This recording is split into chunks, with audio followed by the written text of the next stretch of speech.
સમાચાર સામે આવ્યા છે। વડોદરામાં હરણી બોટકાંડ મુદ્દે મનપાના કાર્યપાલક ઇજનેર દોષિત કોર્પોરેશને કાર્યપાલક ઇજનેર રાજેશ ચૌહાણ સામે મોટી કાર્યવાહી।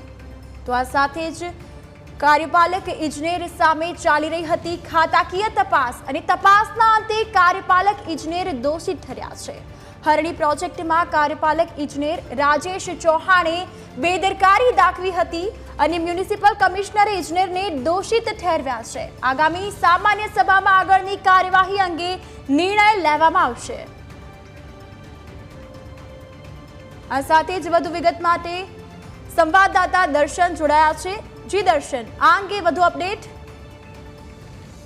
વાત કરવામાં આવે તો હરણી બોટ દુર્ઘટના જે બની હતી 18/1/2024 ના રોજ આ દુર્ઘટના બની હતી, જેની અંદર 12 બાળકો અને 2 જે શિક્ષકો હતા તેમના મોત નીપજ્યા હતા। ત્યારે આ સમગ્ર મામલે જે કાર્યપાલક ઇજનેર છે રાજેશ ચૌહાણ કે જેમના અંડરમાં આ હરણીનો પ્રોજેક્ટ ચાલી રહ્યો હતો, ત્યારે કોર્પોરેશન દ્વારા આજે એક જે મ્યુનિસિપલ કમિશનર છે તેમના દ્વારા નિર્ણય લેવામાં આવ્યો છે અને જે રાજેશ ચૌહાણ છે કાર્યપાલક ઇજનેર તેમની વિરુદ્ધ ખાતાકીય તપાસ ચાલી રહી હતી, તે તપાસના અંતે આજે તેઓ દોષિત ઠર્યા છે। ત્યારે હવે આ સૌથી મોટા સમાચાર કહી શકાય।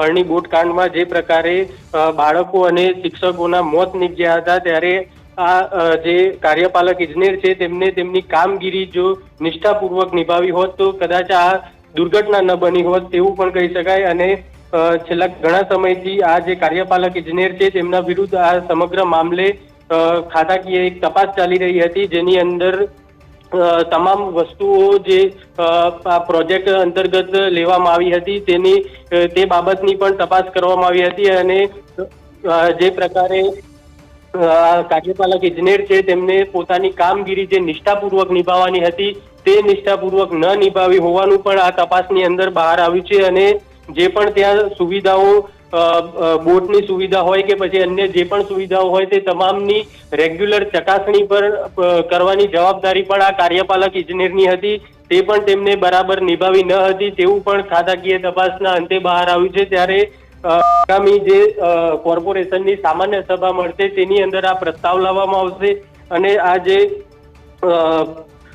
રાજેશ ચૌહાણ છે જે કાર્યપાલક ઇજનેર તેમની વિરુદ્ધ આગામી શું કાર્યવાહી કરવી તે સામાન્ય સભાની અંદર નક્કી કરવામાં આવશે। કૃપા। જી દર્શન, તમામ વિગત બદલ આપનો આભાર।